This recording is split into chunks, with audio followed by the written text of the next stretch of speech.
"Who pulled the fire alarm during an active C-section?" a nurse shouted, her voice cracking over the blaring sirens. The hallway lights flickered to emergency mode, painting everything in a sickly red glow. "She said the machines were too loud," another staff member yelled. "She actually said that." A hospital wing spiraled into chaos because a board member couldn't tolerate the sound of life-saving equipment. She insisted the beeping hurt her ears as the system shut itself down. But the quiet maintenance tech ran toward the shutdown instead of away. No one understood why he moved like someone trained for battlefield medicine. Before I show you the exact moment he forced open the sealed OR door against protocol, you need to see what pushed everything close to disaster. By the way, where are you watching from? Tell me in the comments below. He stepped into the corridor with a calmness that didn't match the panic around him. While everyone else scattered, unsure what to fix first, he scanned the hallway once. Sharp, precise, controlled. It was the gaze of someone who'd seen systems collapse before and knew how fast they had to move. He didn't shout orders, didn't ask questions. He just took in the chaos, locked onto the direction of the OR, and started walking.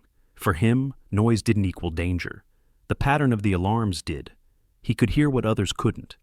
The whine of a disabled vent system, the sudden pressure shift, the wrong kind of silence between alarm pulses.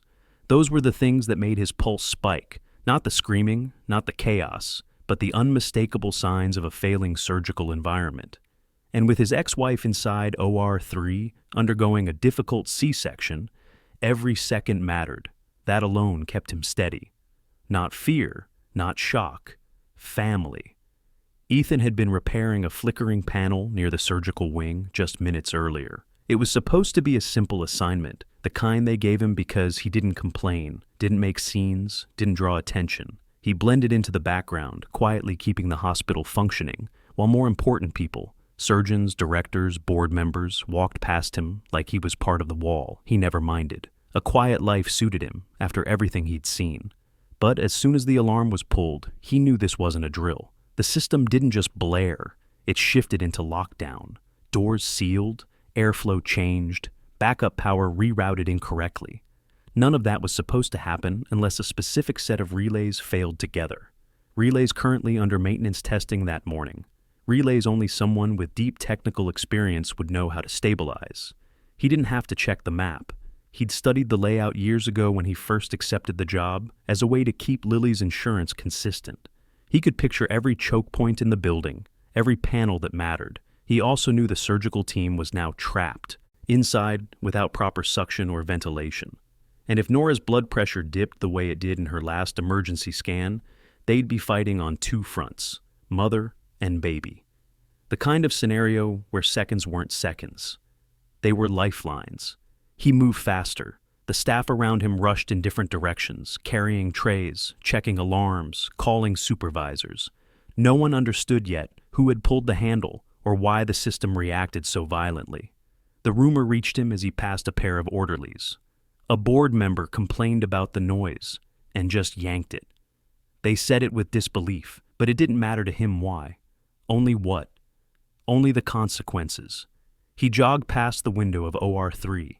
Through the glass, he could see the surgical lights dimmed, the outlines of the team frozen mid-procedure, their hands suspended over the open incision. Dr. Keene was shouting something no one outside could hear. One nurse dropped a tray. Another tried to force the fire door, but it wouldn't budge. The emergency seal had locked. The panic on their faces didn't break him.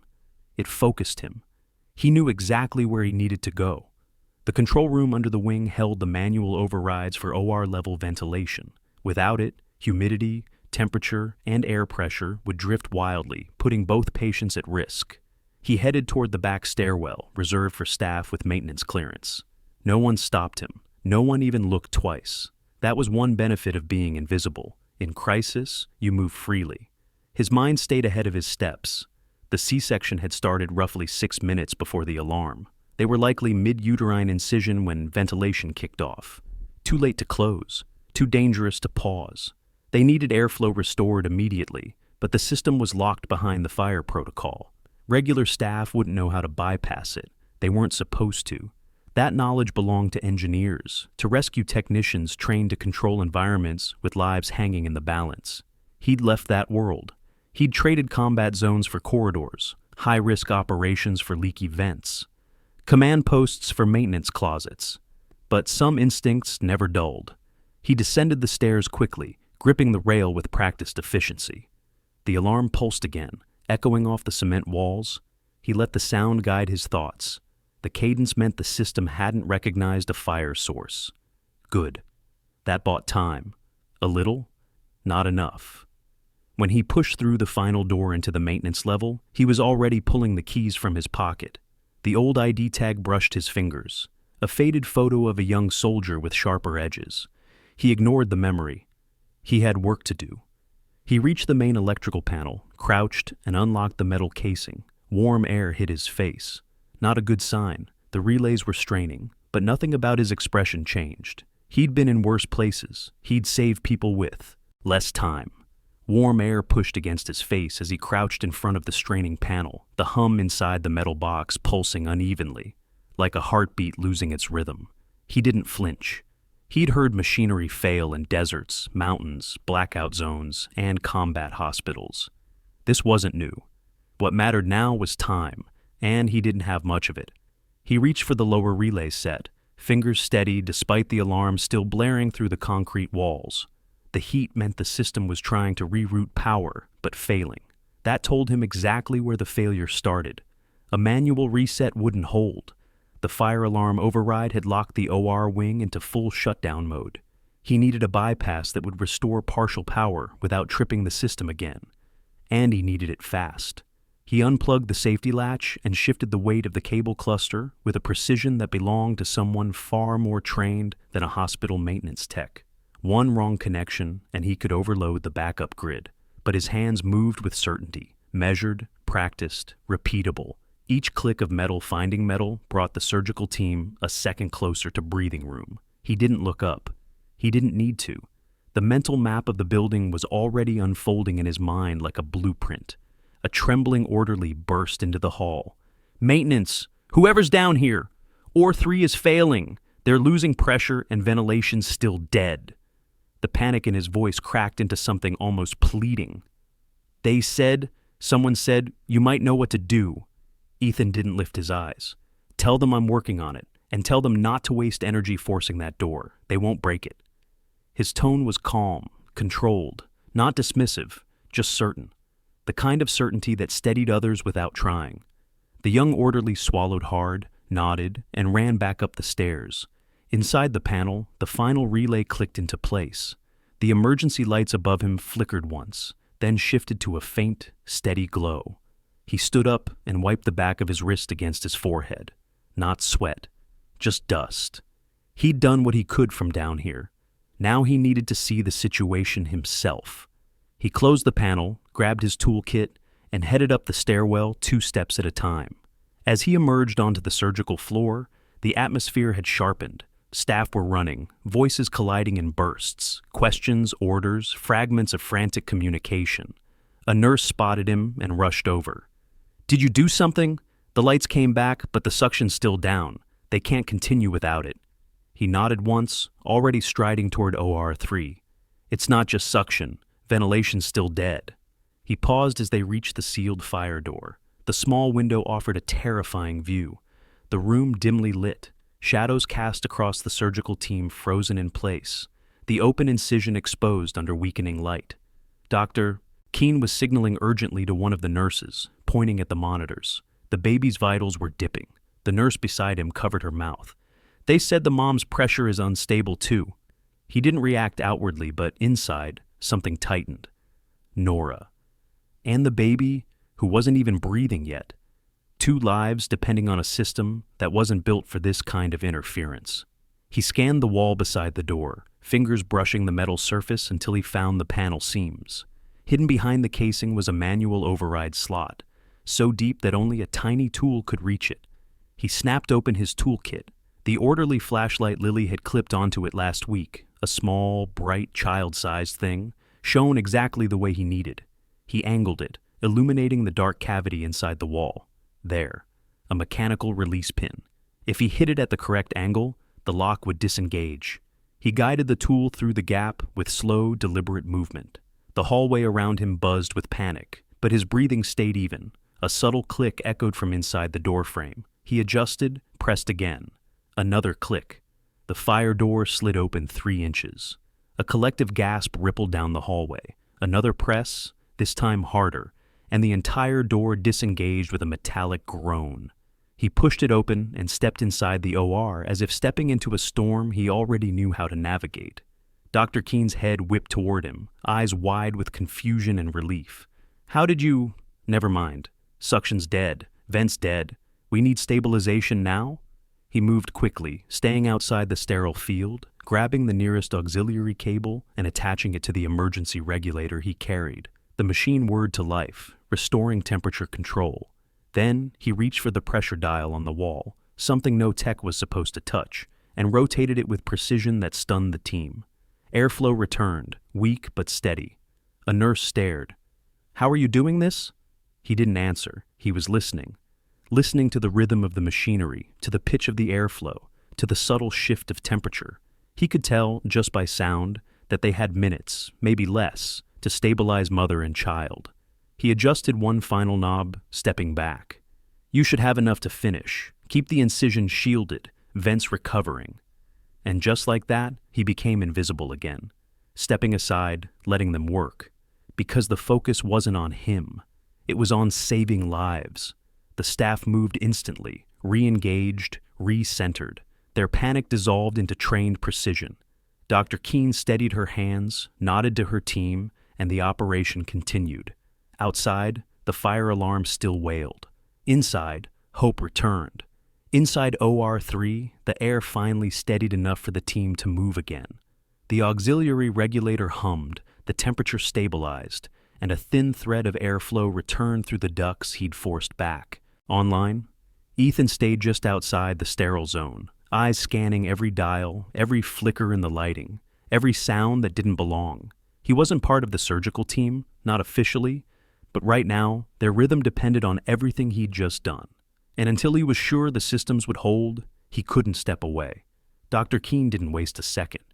"We're resuming. Suction is minimal. Nurse, keep those pads ready."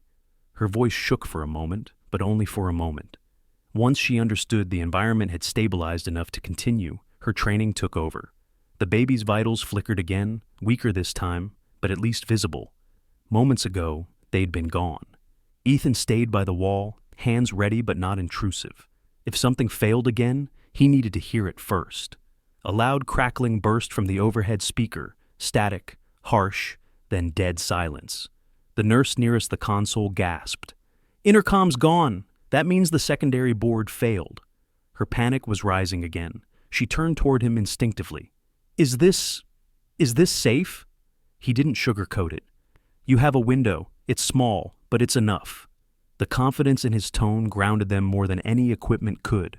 Meanwhile, chaos churned outside. The fire alarm hadn't been turned off. Couldn't be turned off, because the system was treating the situation as an active emergency. Karen Elling's voice carried through the corridor, sharp, angry, and completely devoid of understanding. "I said the noise was unbearable. Someone fix this. Why is no one listening to me? Why is everything locked?" A nurse near the OR door muttered under her breath.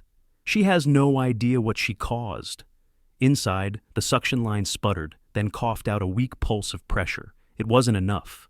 The baby's readout trembled again. Nora's blood pressure dipped another point.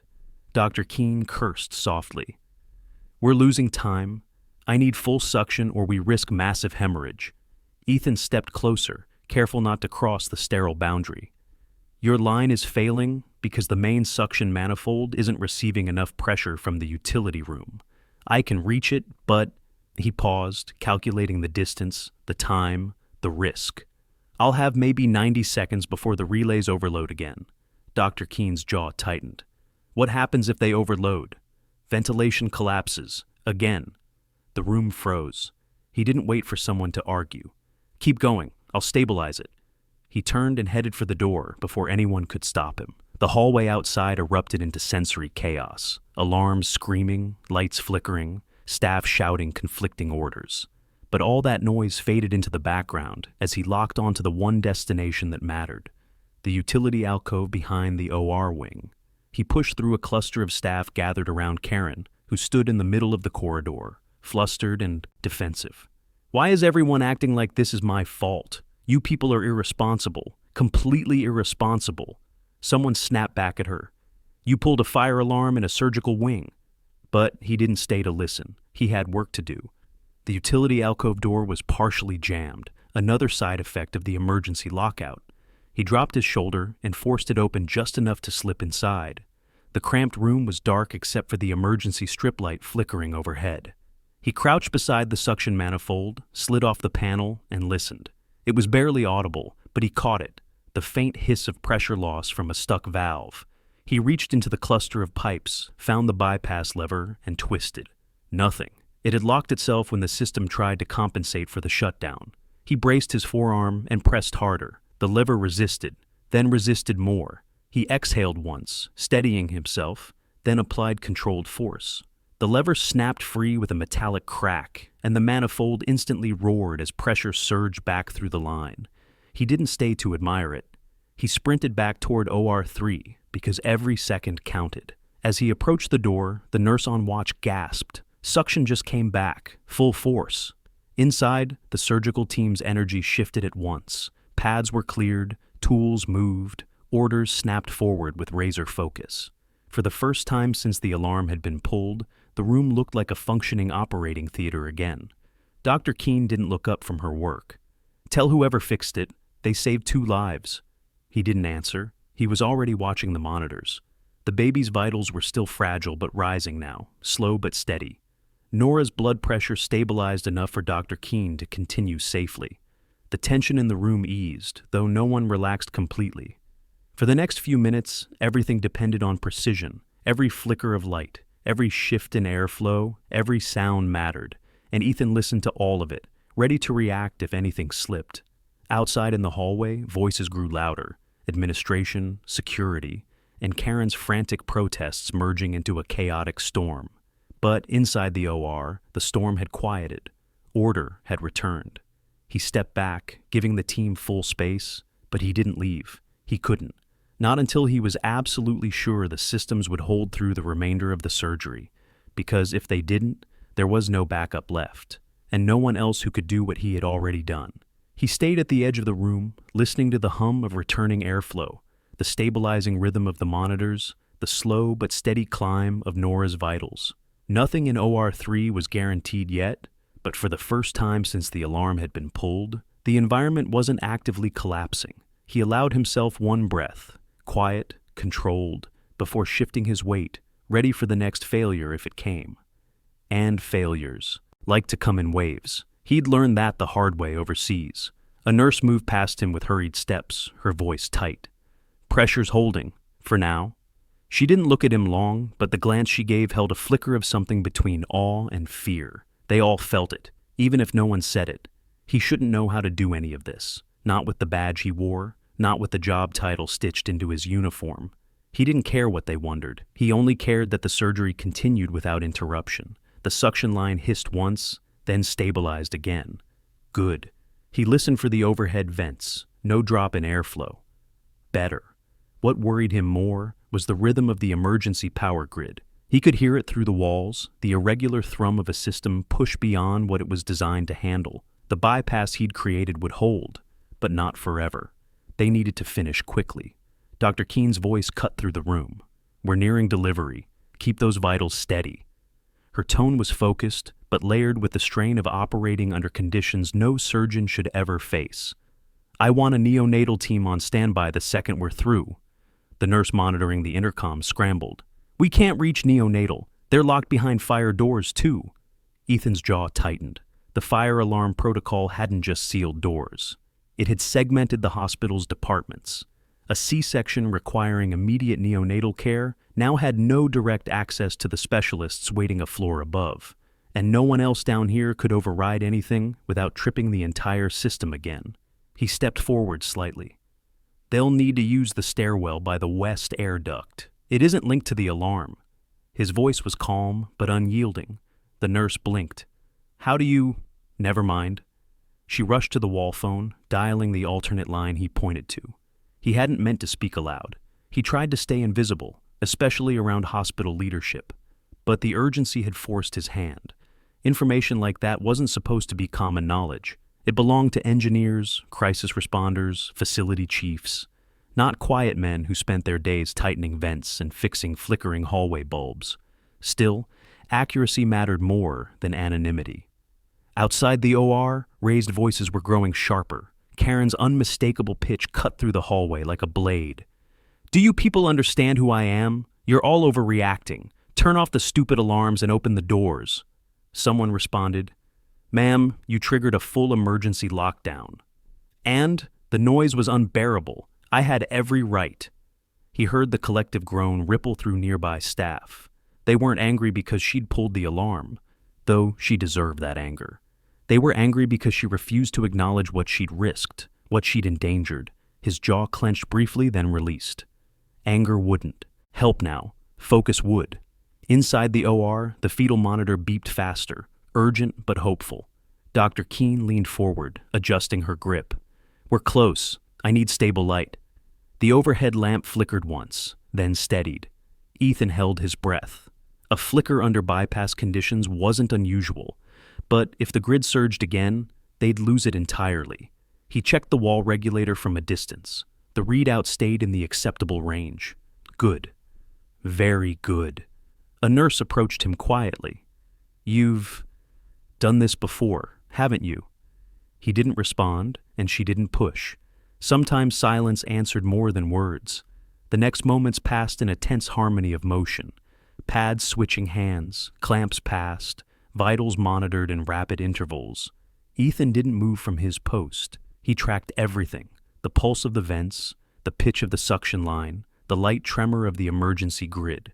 He was the silent metronome keeping the OR steady. Then a sudden pop echoed from somewhere deep in the wall. He pivoted instantly, eyes narrowing. That sound wasn't random. It was a thermal regulator switching too fast. A sign the bypass was heating up faster than expected. If that regulator blew, the OR would lose both airflow and power in seconds.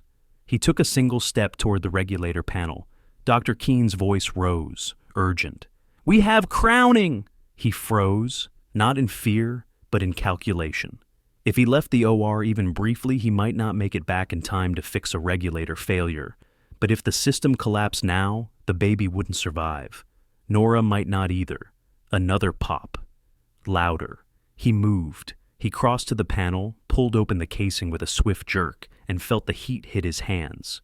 The thermal switch was indeed overloaded. He reached for the emergency override lever, paused just long enough to gauge the temperature, then forced it downward with a single controlled motion. The hum changed instantly, lower, steadier, safe.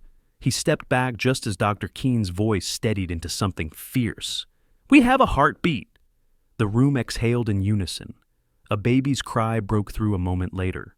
Thin, small, but alive. Relief washed across every face in the OR. A nurse choked back tears.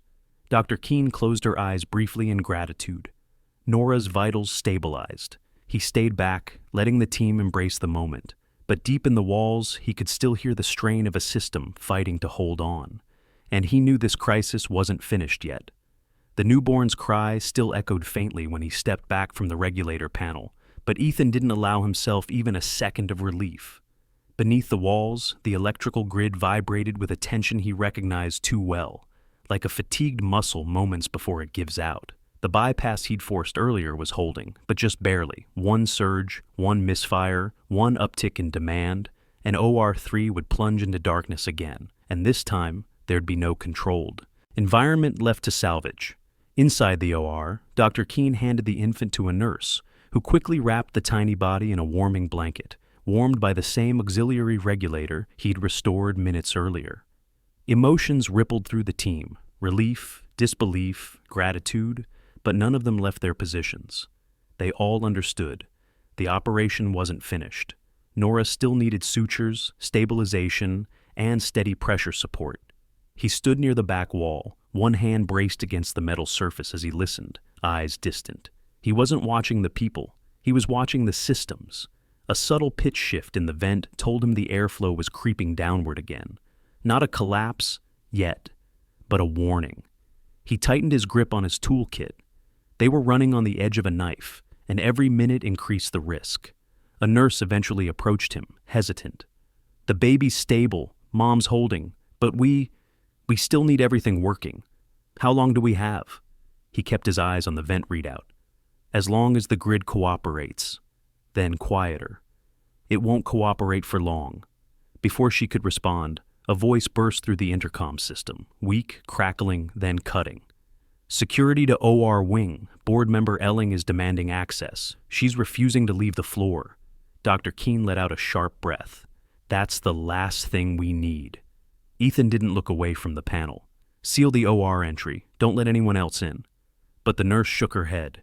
"We can't. The fire system already overrode the latches. Anyone outside could force it if they tried."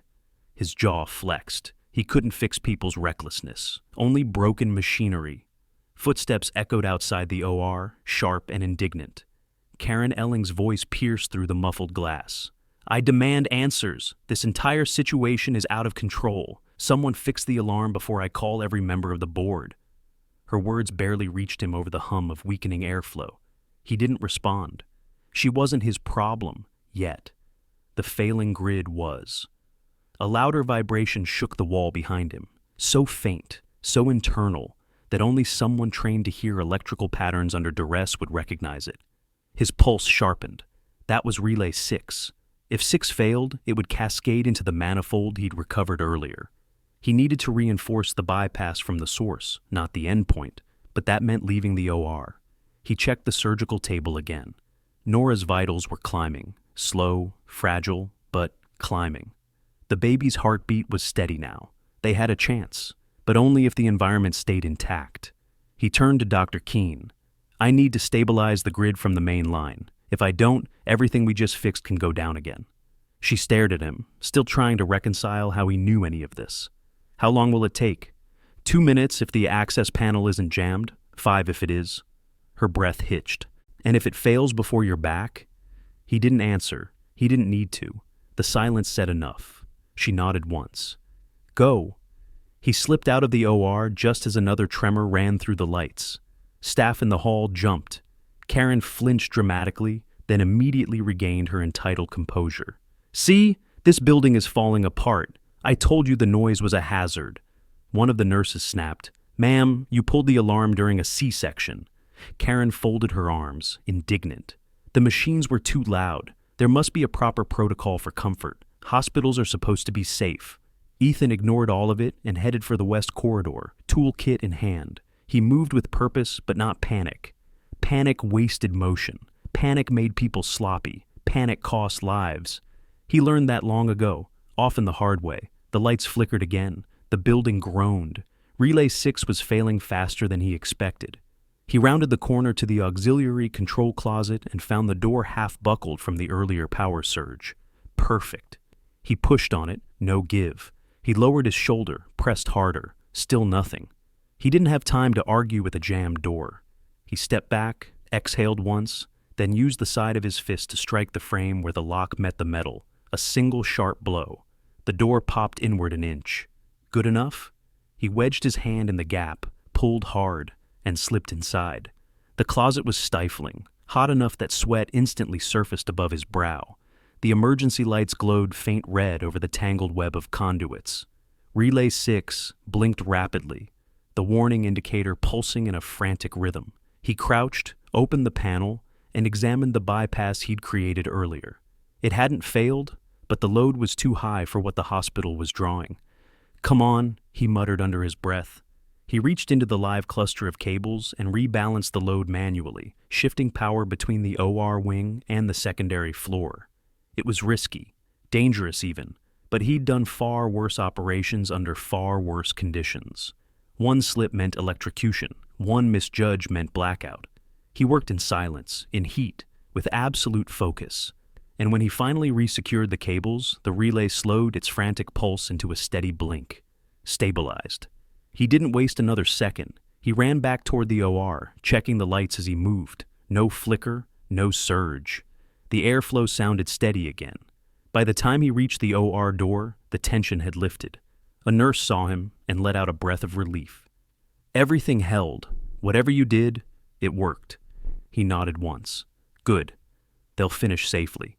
But inside, he knew something else. This wasn't over.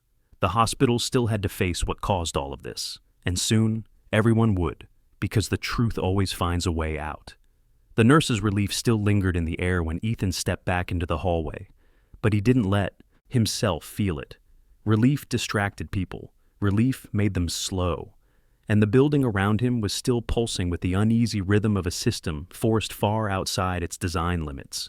Every vibration through the floor, every faint hum behind the drywall, every pop from an overworked relay told him the same thing. They weren't safe yet. He glanced through the OR window. Inside, Dr. Keene was finishing the sutures with practiced precision. Nora's vitals held steady now, still soft, still fragile, but stable. A nurse cradled the newborn, and even from outside the glass, he could see the tiny chest rising and falling with effort. Alive. The hardest part was over for them. Now it was the building that needed rescuing. Behind him, Karen's voice ricocheted down the hallway, sharp and irritated. This is absolutely unacceptable. I demand someone take responsibility. I wasn't told the alarms were so sensitive. I was merely trying to create a safe environment. A doctor snapped. Safe? You nearly killed 2 patients. Karen's mouth opened as if to defend herself, but the words sputtered into silence when the staff around her stared with visible disgust. Still, she lifted her chin, clutching her designer bag tightly, as if authority could shield her from blame. Ethan walked past her without a glance. He didn't have the bandwidth to get dragged into her theatrics. The crisis wasn't finished, not until he'd confirmed the bypass wouldn't fail again. He inspected the lights first, no flickering. Good. Then the vents, soft but consistent airflow. Better. But he still heard it, the faint metallic whine from deep inside the central duct system. Not a failure, a warning. He followed the sound down the corridor, stopping beside a maintenance grate near the ceiling. The shift in pressure wasn't catastrophic, but it wasn't normal either. The alarm shutdown had thrown every wing slightly out of sync. If the balance didn't settle soon, other departments could have micro-failures, oxygen feed faults, monitor dropouts, pressure inconsistencies, each small on its own, but collectively dangerous. He grabbed the ladder from the utility closet, climbed 3 steps, and pressed his ear to the grate. The pitch told him the west ducts were still recovering. A few minutes longer, and the system would recalibrate itself, but only if no one interfered, and he knew exactly who was likely to interfere. Footsteps approached, heavy boots, hurried breaths. Security. Sir, one of them called, we need you. There's a situation with Mrs. Elling. She's refusing to leave the restricted area, and she's disrupting staff. He climbed down slowly. Keep her away from the OR. As long as she stays out, the system will stabilize. The guard nodded. We're trying, but she's difficult. I know, he replied simply. They exchanged no more words. They didn't need to. In crisis, clarity mattered more than conversation. He returned to OR3's door, checking once more through the glass. A nurse was inspecting the newborn, while Dr. Keene applied the final sutures to Nora. The team looked exhausted, but the tension that had hung over them earlier had eased. Their movements were smoother, more controlled. The room was functioning, thanks to the technical boundaries he'd restored. A few minutes later, the neonatal team arrived through the west stairwell, exactly the route he'd indicated, and the baby was transferred safely. He let out a breath he didn't realize he'd been holding. That had been the final piece. If anything had gone wrong during that handoff, the whole chain could have unraveled again. A nurse leaned out from the OR. We're good now. You can stand down. Stand down. He hadn't heard those words in years, but they hit him with a strange familiarity. He stepped away from the door, letting the surgical team finish closing. The alarm still blared through the building, but now the noise felt distant, almost irrelevant. The danger had shifted from medical to human. Now the question wasn't whether they could save the patients, but whether the truth of what happened would be buried or exposed. He followed the hallway toward the central station. The staff there looked rattled, phones ringing nonstop, screens flashing alerts, managers rushing between desks. In the corner, Karen stood with 2 security officers attempting to calm her, though she clearly wasn't interested in calm. You don't understand, she snapped. I only pulled the alarm to complain about the noise. No one told me it would shut down the entire hospital. How could I know? One of the officers muttered. Because it's a fire alarm. Karen ignored him. This building is outdated. If this place weren't so poorly managed, none of this would have happened. Ethan stayed silent, observing. Her desperation wasn't guilt. It was fear of accountability. She didn't grasp that the building wasn't the one that failed. She was. A young nurse finally spoke up, voice trembling with fury. People almost died because of you. Karen's face flushed. How dare you speak to me like that? Do you know who I am?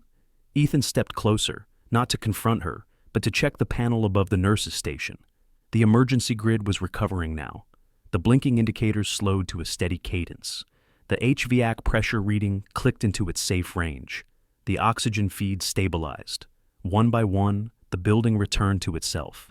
The dangerous part was over. He exhaled quietly. Then the security guard radioed another update.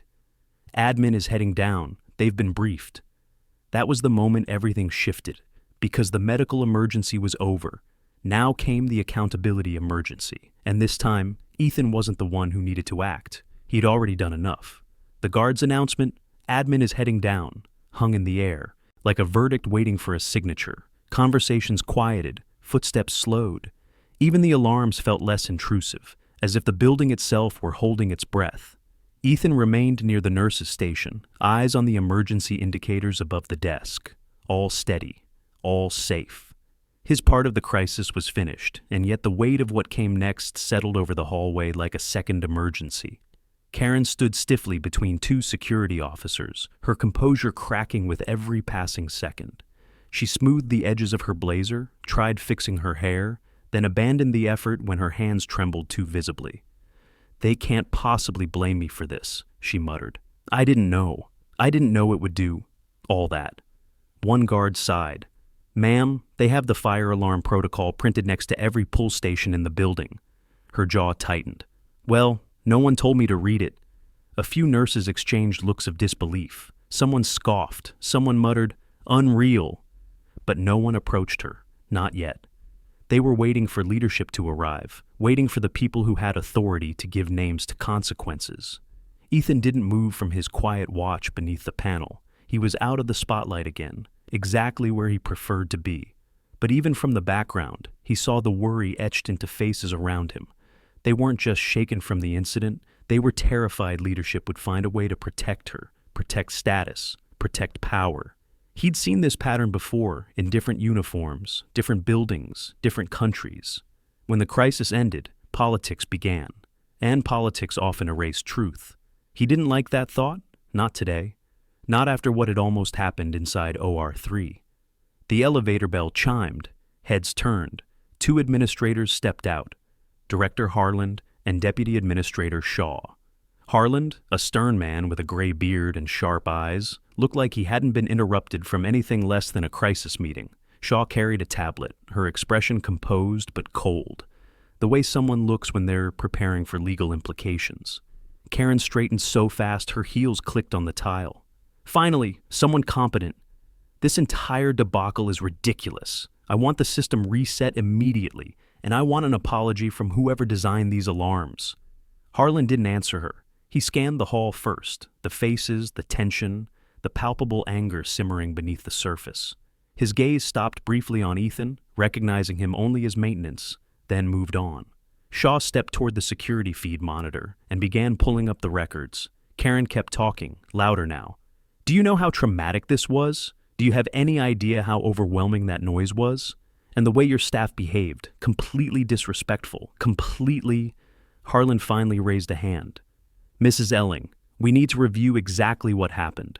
Perfect, she snapped. Start by speaking to your faulty equipment. Shaw tapped the screen and pulled up the footage. The hallway's perspective filled the monitor, Karen entering the OR wing, pacing, covering her ears, then turning toward the fire alarm. The high-definition camera recorded everything, including the moment she grabbed the handle, paused as if debating it, then yanked it down so hard she stumbled. No hesitation, no accident. She pulled it deliberately. The hallway fell silent. Karen's expression froze. Harlan's eyes narrowed. You activated the system knowingly, during an active surgical procedure. Karen sputtered. It was too loud. Those machines. The beeping. I thought it was dangerous. I thought someone was in danger.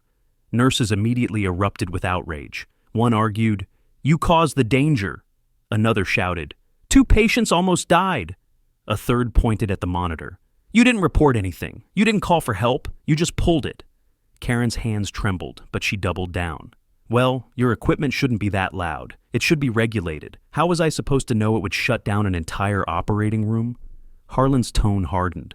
"Because it's a fire alarm." Her mouth opened, shut, opened again. Shaw stepped in. "Director, there's more." She switched to another angle, the one showing Ethan sprinting into frame, heading for the maintenance stairs with purpose. Another clip, him returning, forcing open the OR door. Another, him recalibrating the emergency panel. Another, him rerouting the manifold system. Harlan's eyebrows lifted. "You did all that?" The attention shifted to Ethan. He didn't like it. He kept his tone neutral. "I kept the environment stable enough for them to finish safely." Shaw's voice softened just slightly. "You didn't just keep it stable. You prevented total collapse." Karen scoffed loudly. "Oh, please, he's maintenance. He probably made it worse." Every head turned toward her again. Even the security guard blinked in disbelief. Dr. Keene stepped out of OR 3 at that exact moment, her surgical cap still on, eyes sharp with exhaustion, but sharper with truth. "If he hadn't done what he did," she said, "Nora and the baby wouldn't have survived." Karen's face drained of color. Harlan stared at Ethan again, this time differently. "How did you get the fire door open? Only facilities leadership has access to the wall override." "He does," one nurse whispered, "better than anyone." Ethan kept his voice even. "I knew where the override was." Karen snapped, "How? How does he know things even your staff doesn't?" Dr. Keene answered before he could. "Because he listens, because he pays attention, because he doesn't underestimate emergencies, or people." Harlan folded his arms. "Mrs. Elling, you will be removed from hospital grounds while we begin a formal review. Your actions endangered patients and staff." Karen's voice cracked for the first time. "You can't do this. I'm on the board." Shaw replied calmly, "Not after today." Gasps rippled through the hall. Karen reached out as if to catch her balance. I didn't mean for anyone to get hurt." Her words crumbled into silence. Ethan didn't speak. Didn't need to. His part was done. And now, for the first time, the system, not the building, but the people, finally did what it was supposed to do: hold the right person accountable. Karen's final whispered, "I didn't mean for anyone to get hurt," still hung in the hallway when security took a gentle but firm step toward her. The posture of the hospital staff shifted, no longer fearful, no longer uncertain. With the crisis ending and accountability underway, the energy around Ethan eased into something quieter, heavier, but purposeful. The danger had passed. Now came the reckoning. Director Harlan spoke with clipped authority. "Escort Mrs. Elling to the administrative conference room. She is not to leave the premises until this is formally documented." Karen flinched but didn't resist. The reality was finally sinking in. Her status couldn't shield her from footage, from facts, or from the dozens of witnesses staring at her with raw disbelief. She walked stiffly between the officers, her shoulders rigid, her gaze glued to the floor, as though the tiles themselves were ready to betray her. As she disappeared down the corridor, Harlan turned back to the staff. "We'll start resetting doors as soon as facilities clears the grid. Until then, remain on your assigned floors." Then he looked at Ethan again, longer this time, with something like recognition beginning to bloom. "And someone find out exactly how he knew how to override emergency locks." Ethan didn't look away, but he didn't speak either. He didn't owe anyone an explanation. Not today. A nurse murmured to another, "Did you see the way he just knew everything, like he'd been waiting for the system to fail?" Another whispered, "It was like watching someone who built the hospital fix it from the inside." He ignored the comments. Compliments didn't matter. Survival did. He checked the emergency indicators one more time. All stable. For the first time since the alarm was pulled, the building hummed with something approaching normalcy.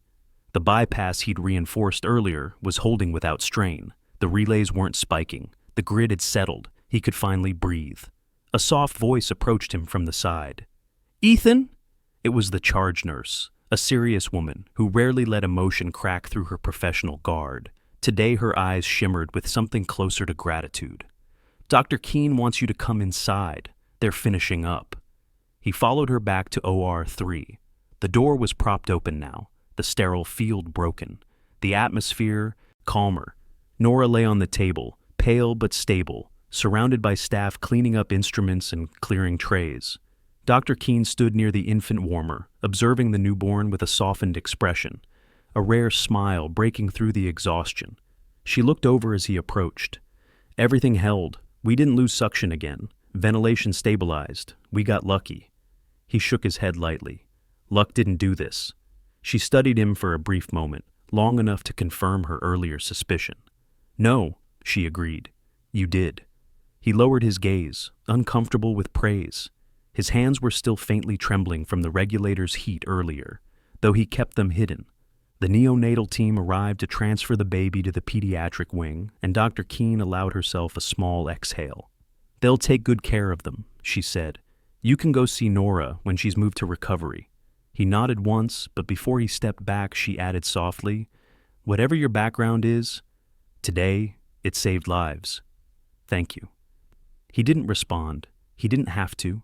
He simply stepped out of the OR and into the corridor, where reality was waiting to swallow him back into anonymity. But anonymity wasn't guaranteed anymore. Security cameras, administrators, staff testimonials, too many people had seen what he'd done. Too many had witnessed precision that went beyond maintenance duties. Questions were inevitable. He sighed quietly and walked toward the far end of the wing, away from the noise. He needed a moment alone, not to rest, but to recalibrate. High-intensity crises pulled old instincts back into the bloodstream, and shutting them down again wasn't easy. He paused at a maintenance alcove, leaning one shoulder against the wall. The adrenaline was fading, leaving behind the familiar heaviness he'd lived with since leaving service, a mixture of memory and caution. Crisis made him useful. Calm made him invisible. Both were necessary. Both were burdens. Footsteps approached, lighter, hesitant. He didn't turn right away. He could already guess who it was. "Hey," a voice said gently. He looked over. It was the same young nurse who'd watched him restore suction earlier, the one who'd asked if he'd done this before. She rubbed her arms, as if unsure whether she was allowed to stand there. I don't know what you used to do, but I've never seen anyone move like that in a crisis." He didn't answer immediately. Instead, he asked, "Are all departments stable?"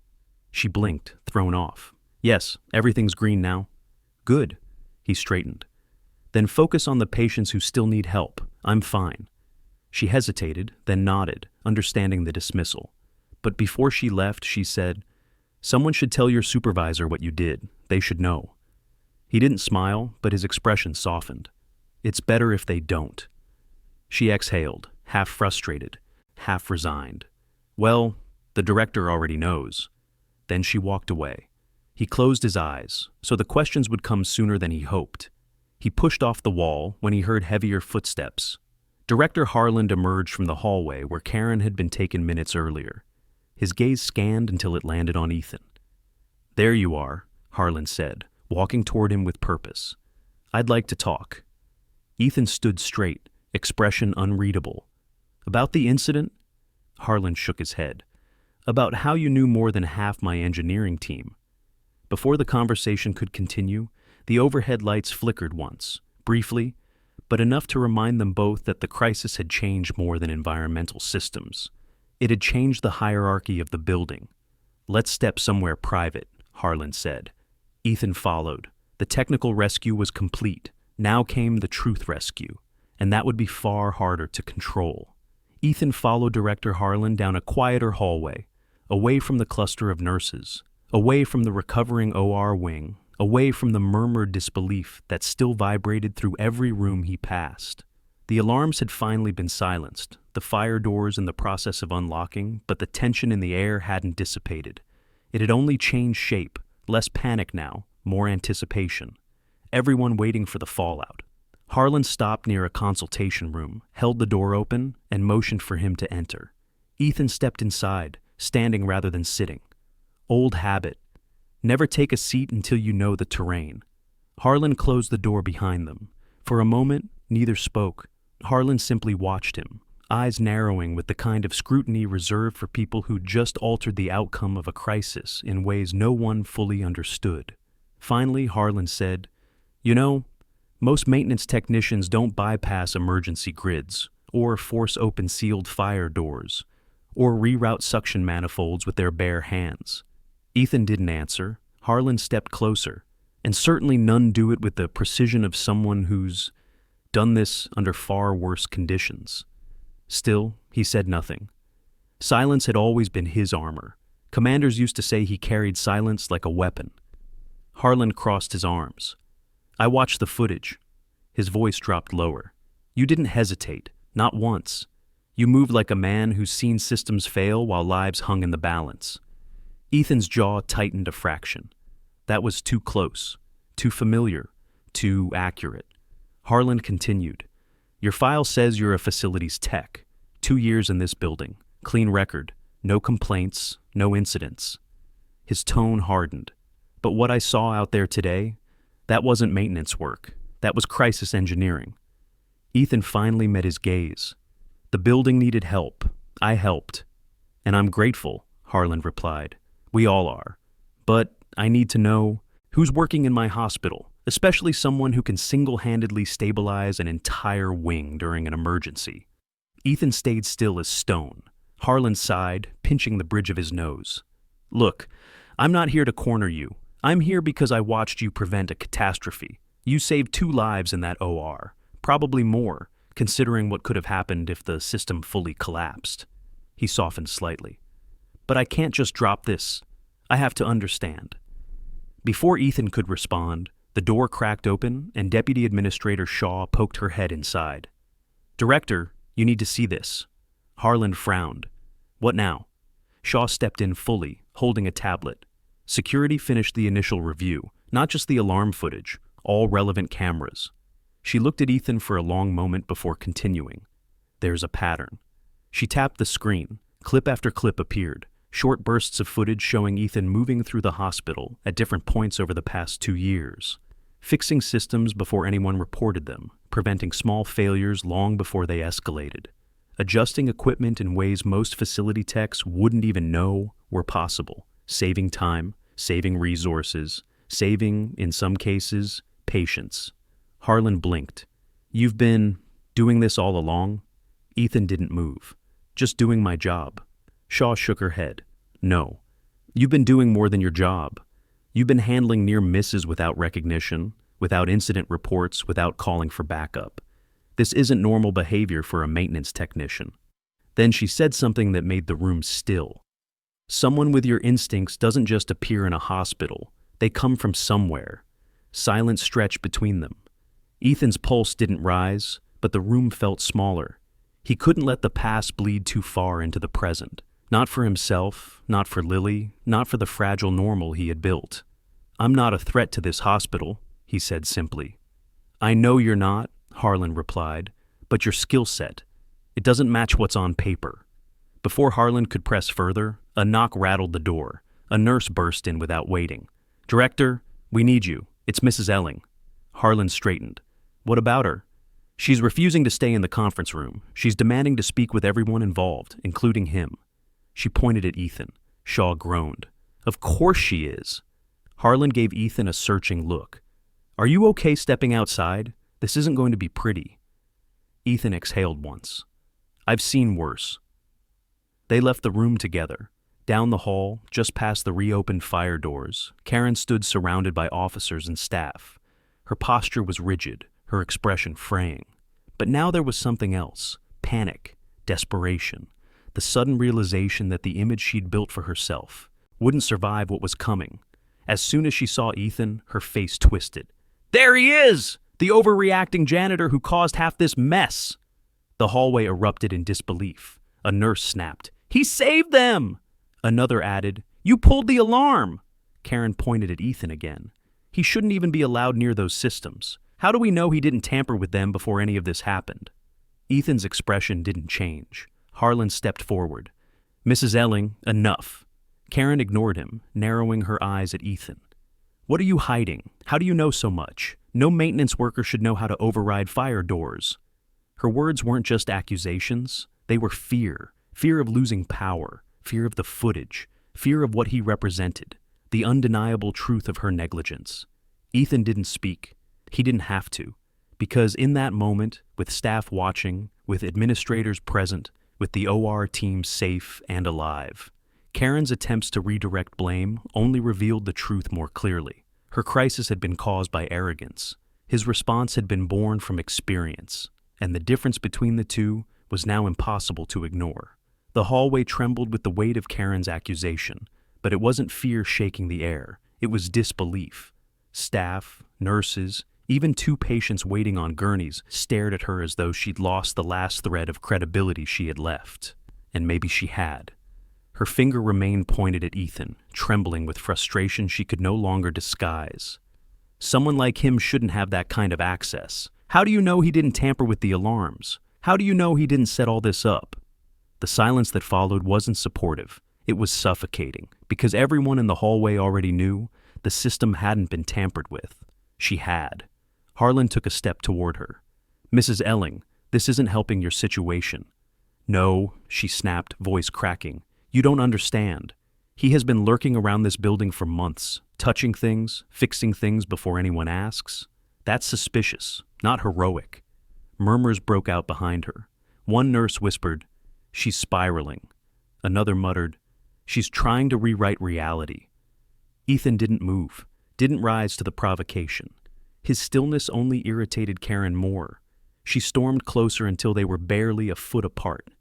"Who are you? Maintenance workers don't move like you. They don't tear open fire doors with their hands. They don't recalibrate systems in seconds." He kept his tone level. "I did what was necessary." "That's not an answer," she shouted. Her voice echoed down the hall. Shaw stepped in between them, tablet in hand. "Mrs. Elling, we have documented footage from 20 angles. It shows you pulling the alarm. It shows the consequences. It shows him mitigating them." Karen shook her head so hard her hair fell out of place. "I didn't mean, I wasn't trying."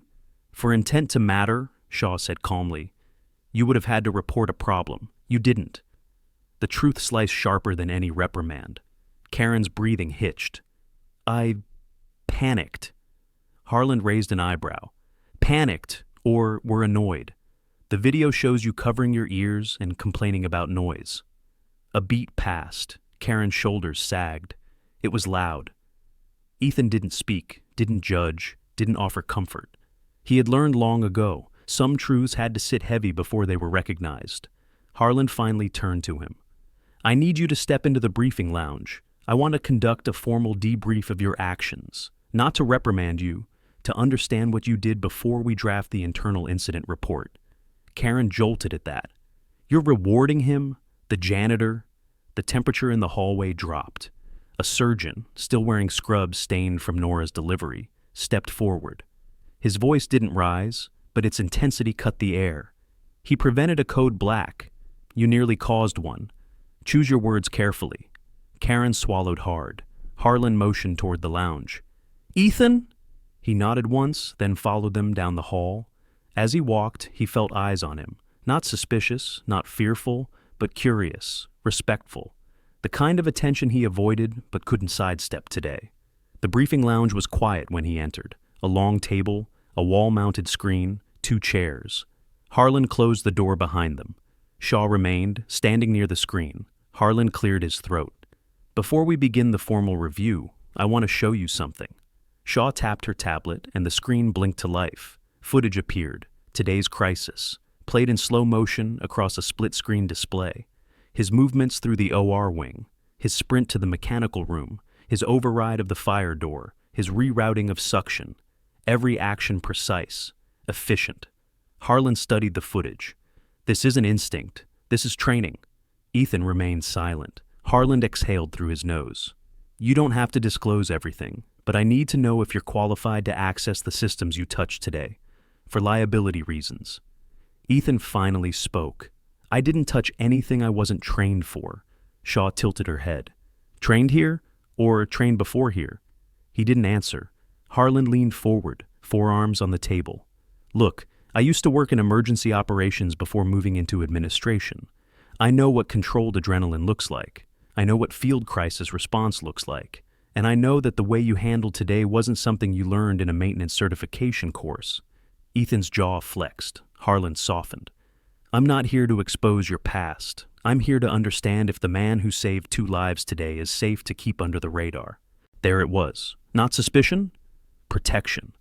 Ethan let the silence stretch before he finally said, I used to work in military infrastructure support, overseas, high-risk zones. Harlan inhaled slowly, recognition dawning. Combat engineering? A variant of it. And you left because... Ethan's voice stayed calm. I needed a quiet life for my daughter. Shaw's expression gentled. And you found it here. For a while. Harlan nodded once, absorbing the truth. Thank you for telling us. We won't document the full details, Shaw said quietly. Only what you did today, nothing more. Ethan nodded. A knock came at the door. A nurse cracked it open. Director, it's Karen. She's demanding to speak again. She says she won't sign any forms unless she confronts him. Harlan closed his eyes briefly. Of course she does, Shaw sighed. Do we allow it? Harlan looked at Ethan. It's your call. You don't owe her anything. Ethan considered it. Avoiding her would protect him, but facing her would end the ambiguity. He rose. I'll talk to her. Harlan stood as well.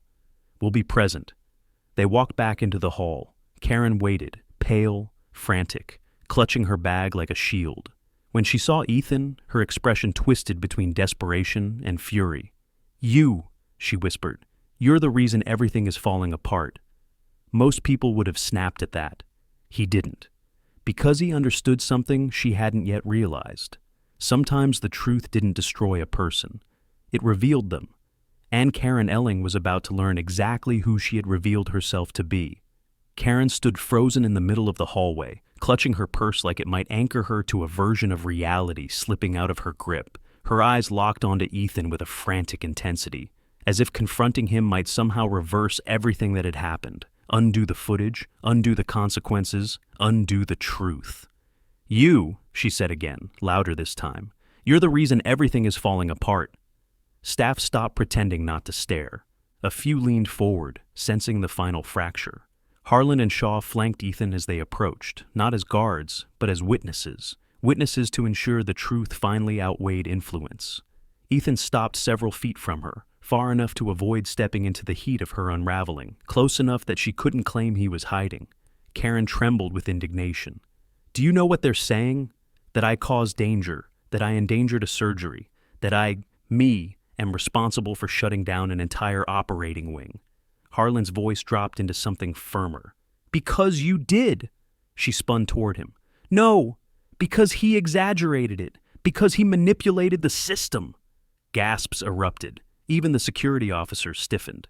Ethan didn't react, not even a blink. Karen pointed at him again. You think I don't see what's happening? He's hiding something. Everybody knows it now. Who else could have messed with the alarms? Who else has access? Who else knows things he shouldn't? Shaw stepped closer, voice calm but cutting. We reviewed the logs. No tampering, no malfunction, no interference. The system performed exactly as designed. But she pointed at Ethan as if the gesture alone could summon guilt. He moved like he knew the whole building was about to fall apart. Shaw raised an eyebrow. Because it was. Karen's breath came shorter now, verging on panicked. She looked around, searching for support. None came. The staff who once feared her authority now saw only a woman exposed, stripped of excuses by her own actions. Ethan finally spoke, voice steady. You pulled the alarm. You caused the shutdown. The rest is noise. Karen flinched at the word. Noise. The very thing she claimed to be escaping. The irony wasn't lost on anyone. You think you're a hero, she spat, running around like some secret expert, fixing things nobody asked you to touch. I didn't do it to be a hero, he replied. I did it because there was a mother and a newborn on that table. The rest doesn't matter. It matters to me, she burst out. It matters that you made me look reckless. I was overwhelmed. No one ever considers that. No one ever asks what I was dealing with. Her voice quivered, raw and desperate. You think because you're calm in chaos that the rest of us should be? You think because you know how to handle emergencies that I should have magically known too? The hallway fell silent, because beneath her anger, there it was, the truth she'd been hiding even from herself. She hadn't pulled the alarm out of malicious intent. She pulled it because she couldn't tolerate discomfort. Harlan spoke gently now, the first hint of compassion all day. Karen, this wasn't about knowledge or experience. It was about responsibility. You reacted to noise by pulling a fire alarm. You didn't check with staff. You didn't report an issue. You didn't seek help. You escalated. Karen's lips trembled. I didn't mean to. Intent doesn't undo impact, Shaw said quietly. Karen looked at Ethan again, but something in her expression changed. The fury had cracked. Shame seeped through the fractures. I was scared, she whispered. I thought something was wrong. Ethan nodded once. Then you should have asked for help. That landed heavier than anything else, because it wasn't judgment. It was truth. And truth held more power than anger ever could. Karen's eyes fell to the floor. Her voice softened. You saved them? Yes. And you're just maintenance? Harlan answered this time. No. He's far more than that. Karen's gaze flicked upward. But he hides it. Some people hide power, Shaw replied. Others misuse it. The contrast didn't need to be explained. It was visible to everyone. Karen swallowed hard. What happens to me now? Before the administrators could respond, a nurse called from down the hall. Director Harlan, NICU is asking for the father. They want him to see the baby. Ethan blinked. The shift in attention caught him off guard. Harlan gave a small nod. Go, we'll handle things here. Karen stepped back automatically, giving him space for the first time. For a split second, she seemed smaller, less certain, stripped of the armor her title once provided.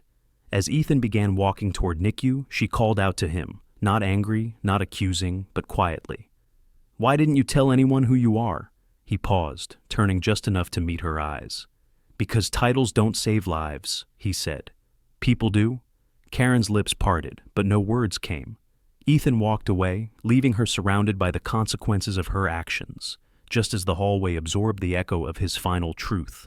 The victory strategy, public exposure through crisis, had reached its tipping point. The building had seen everything. The staff had witnessed the imbalance. The system had spoken. And the man who preferred to stay invisible was now impossible to overlook. Ethan walked toward the NICU wing with a steadiness that surprised even him. The crisis had ended. The confrontation had closed, and Karen's accusations had lost their final strength. But his pulse shifted now for a different reason entirely. He was moments away from seeing the newborn he helped protect. The hallway outside NICU was quieter, gentler, as if the hospital itself knew this space required calm. A nurse spotted him and approached with a warm expression that contrasted sharply with the tension he had left behind. You must be the father, she said softly. They're settling the baby now. You can go in. He nodded, feeling that old reflex of keeping emotions tucked away. But this time, they rose anyway.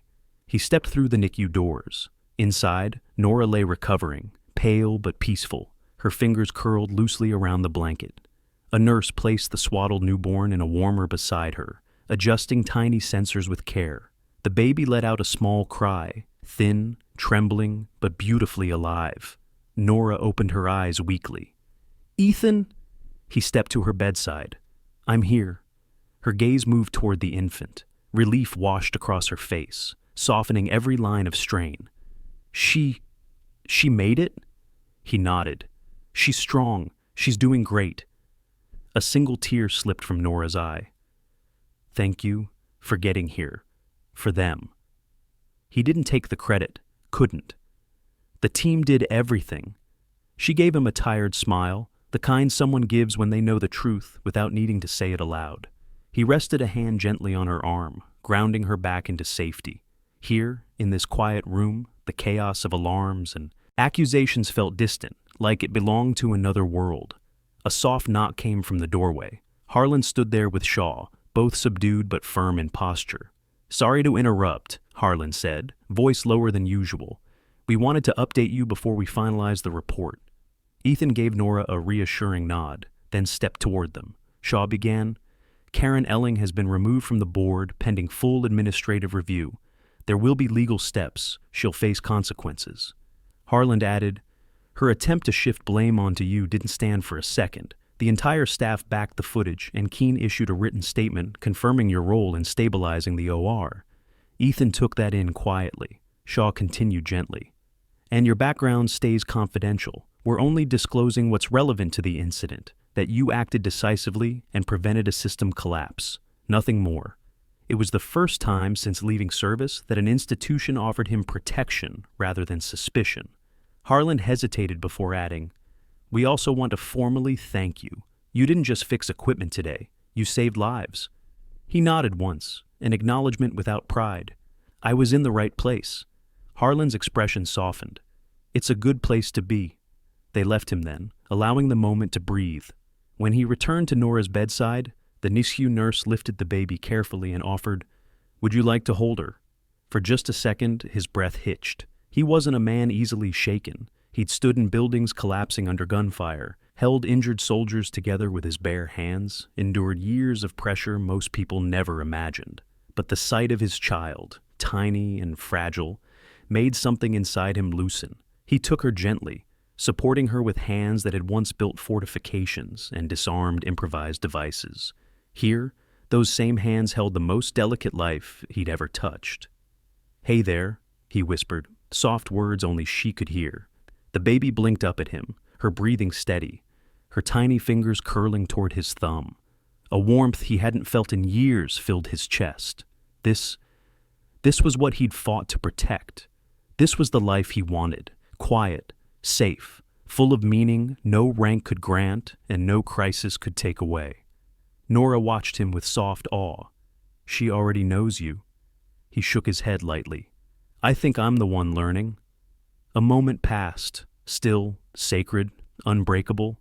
Then the NICU lights dimmed slightly, signaling evening protocol. He returned the baby to the warmer, brushing her forehead gently before stepping back. As he and Nora watched their daughter settle peacefully, the echoes of the day's chaos finally dissolved. The victory strategy had reached its final form. Not dramatic applause, not grand proclamations, but public recognition, quiet restoration of dignity, and the unshakable truth that real strength needs no titles. Outside NICU, a few nurses nodded respectfully as he walked past. Not out of fear, not out of awe, out of gratitude. At the hallway junction, he paused, looking back once more at the NICU doors. Life was fragile, people were fragile, systems were fragile. But with the right hands, even broken things could be stabilized. He exhaled softly, and in that breath, the day finally ended. Subscribe and don't miss our next story. Trust me, you'll feel it. And tell me in the comments, what injustice should we tackle next?